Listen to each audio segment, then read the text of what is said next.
Yo, what up, guys? It's Moral Obligation here. Today, I'm thinking I'm gonna do a tier list on my mom's past boyfriends. Oh boy, is this one gonna be wacky. So I think I'm gonna take it in chronological order here. Starting off with this guy. This one's my dad, alright? So, basically how this one boils down to is my mom and my dad got together. My mom was 17, my dad was 28 at the time. And, I mean, he walked out, so I didn't grow up with him. I mean, last time I saw him was when I was like 3, but he wasn't like a nuisance on my life. He just kind of wasn't around. So I'll think I'll put him at B tier. Yeah, because it could have been worse, especially compared to some on this list. Next up in the order, 10 years down the road, honestly, there's this dude. His name's Matt. So picture the guy who takes pictures with fish all the time and does nothing but that and drink beer. That's his entire personality. However, I can't put him too far down on the list because, like, I never had to deal with the guy. Although it was terrible that he was, like, never around and only wanted stuff to do with her and her coming over and was probably manipulating her to just clean his house. At least I didn't have to deal with him. So, honestly, I'm going to put him at an A tier. Remember, this is relative to each other. None of them were great by any means, but yeah, I think he deserves at least A tier just because I didn't have to deal with him personally.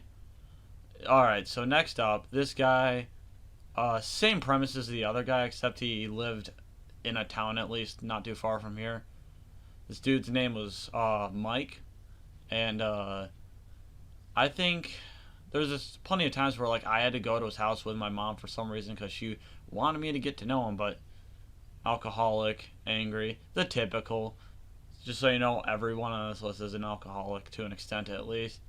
However, it was really weird being over at his house, and I was kind of discomforted all the time. So I'm gonna put him at C tier, just because he actually at least made me uncomfortable a good chunk of the time. Even though I didn't have to be around him much after that one time, and we eventually got rid of him.